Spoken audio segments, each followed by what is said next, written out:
Hello, my name is Danley. If you're watching me for the first time, please like this video and also subscribe to our channel so you can get updates on our seminars and our trainings. Like the last time we had a seminar which was themed A Better Me. In case you want to watch that video, we have some records, that's recorded videos from that seminar which has been uploaded to this channel already. You can go ahead and watch those videos. Subsequently, we're also going to be having more videos on our seminars and trainings.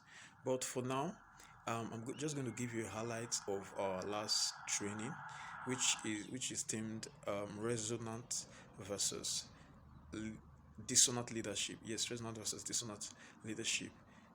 It's actually important to note that leadership applies to everyone, both young and old. All right, you could be a leader in a big company, you could be a leader in a small company, you could be a leader in school, you could be that a leader in your family, in your church, or even in a project or a research group. Then you having the proper leadership qualities actually gives you an advantage over others in any sector or any environment, any new environments that you go to. So basically, we have resonant. The word resonant and dissonant are words that are used to describe sound. But in this context, we are going to use these words to qualify leadership. And I personally describe um, resonance as harmony, like harmonizing, while dissonance as kind of a state of disagreement or conflict. That is, there's no harmony. And um, resonance, it's not as if we are only concerned about creating resonance. We are concerned about creating resonance as well as sustaining resonance, because it's a different thing to create resonance and it's also a different thing to sustain resonance as a leader. Why? Because it is possible for you to have created resonance as a leader, then with time you slip into dissonance because you are not able to sustain the resonance. That is why sustaining resonance is also important. Now, who is this resonant leader, or what are the qualities that are possessed by a resonant leader? So I would say that a resonant leader is that leader that is able to put value on team spirit. You know, a leader, or rather, a resonant leader understands that team is needed for a particular task. So he's able to put up a team and he also puts value on the team spirit rather than putting value on individuals. So he works with a team and at the end of the day, he is able to achieve the task collectively. Also, he's able to manage emotions. He's able to manage emotions well and read individuals and group accurately. You know, there are emotions that are attached to tasks, emotions that are attached to so many things. So he understands that these emotions, he needs to manage these emotions in order for him to be able to achieve the task. He also have emotions, his personal emotions. That is, he's been able to manage his own emotion, and he's also able to manage the emotions of his team. A resonant leader does that. So constantly or consistently, he's able to harmonize people and focus them on a common cause. Well, that's the essence. Because having a team, that means you have a task that you want to accomplish, you have a goal that you are pursuing. So a resonant leader is able to harmonize the team, putting them together to work together and ensure that they are all focused on the common cause, which is the end product, which is the goal. That is the end product. So no matter how distracted the team is, or no matter how distracted he is as a leader, he must be able to focus their mind, harmonize them always, and focus their mind on the goal. Also, he builds a sense of community and creates a climate that enables people to tap into passion, energy, and desire, and focuses them towards the positive direction. So, understanding people matters a lot. As a leader, you must be able to understand the kind of people that you're working with. There are different persons. Those different persons, you have them in your team. The persons that you have in your team, they're not the same. So, there are persons that are naturally driven, there are persons that need to be driven. So you must be able to group these persons into two. into two classes: those that are naturally driven and those that needs to be driven. Those that needs to be driven, you must be able to drive them, you must be able to drive their energy, you must be able to drive their desires to ensure that they focus on that goal, that they don't fall apart. Then those that are already naturally driven, you still need to give them that inspiration, you need to give them that motivation to keep them going, and also ensuring that at the end of the day the team is harmonized and is able, or rather it focuses on a positive direction rather than on a negative direction, because negativity brings a lot of damage when it comes to teamwork and when it comes to achieving a common goal. A, a resonant leader is optimistic. A resonant leader is optimistic and also realistic at the same time. Optimism, that is you being positive about what you want to achieve. Because if you are not optimistic as a leader, then there's a probability that your team will also lack that optimism, which is very dangerous. That's already bringing negativity into the team, and when you have negativity, there's a low probability that you are going to achieve your goal. So being optimistic as a leader is very important, and you're also realistic. Make it clear, make the goal, make it feasible, like make it clear to them, like this is what we want to achieve. You must be optimistic, you must be hopeful that yes, we can achieve this, and you must be able to drive that optimism to your team so that it becomes very easy to achieve that task that you want you and your team to accomplish. A resonant leader is also able to drive his own and others' emotions towards a positive direction. Yes, I think I've said that before. Yes, you must be able to drive your own emotions because you have your own emotions, and your team, they also have their own emotions. You must be able to drive your emotions and your team's emotions towards achieving that goal. Yes, that's your task. You must be able to do that. He also creates a healthy and vibrant culture, and he gets results. Well, a leader must be able to get results. Yes, that is the essence of having a team. That is the essence of building a team.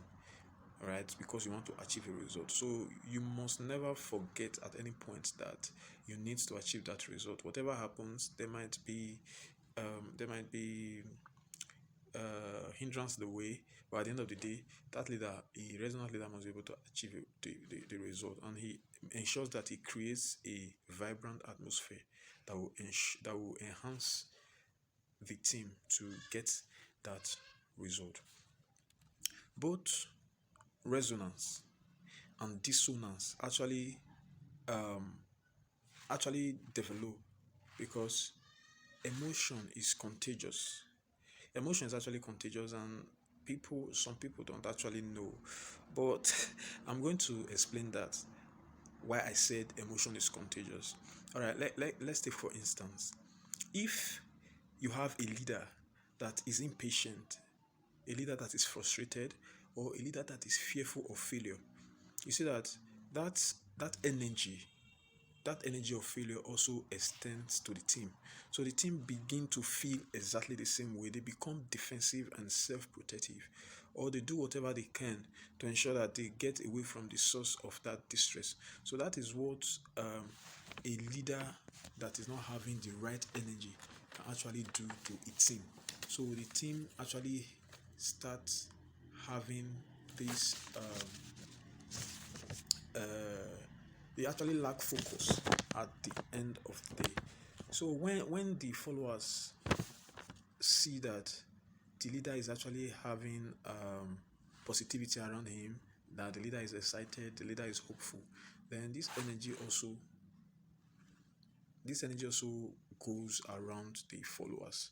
So that's why I said emotion is contagious. Around your team, emotion is contagious. The emotion of the leader is contagious to the followers. So you see that they start having that enthusiasm to work, they have that optimism, and they have the right energy to accomplish the task. So this is actually a feeling of resonance. This is a feeling of resonance, and this is actually the right atmosphere to work in. Yes, as a resonant leader, this is the atmosphere that you should create.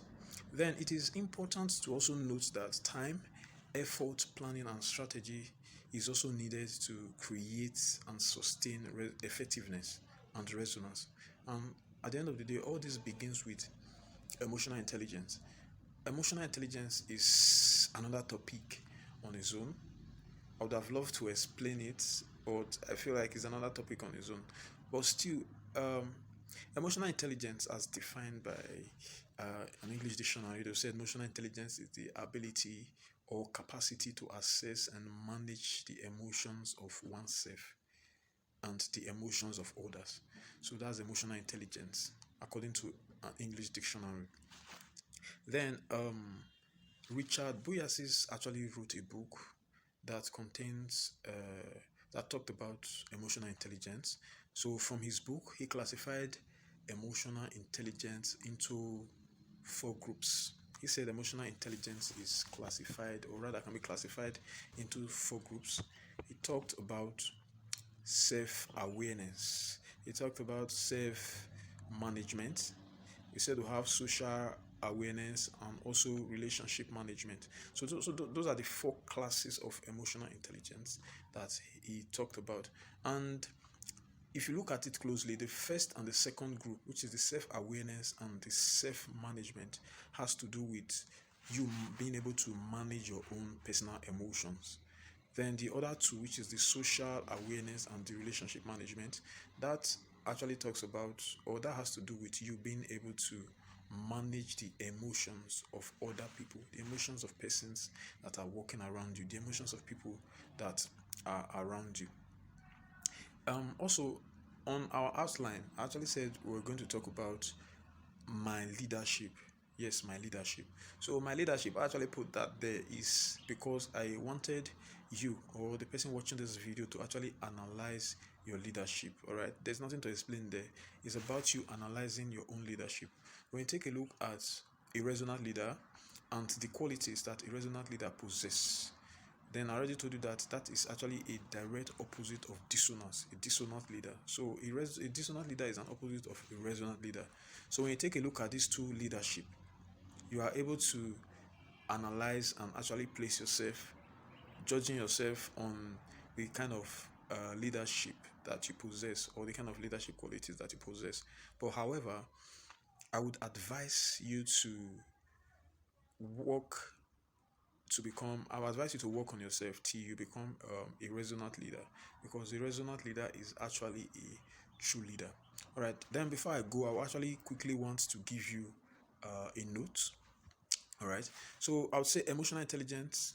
We talked about emotional intelligence, but still, emotional intelligence is not enough for you to sustain resonance. I said we talk about how to create and sustain resonance. You need emotional intelligence, but emotional intelligence is not enough. So your intellectual capacity also matters a lot.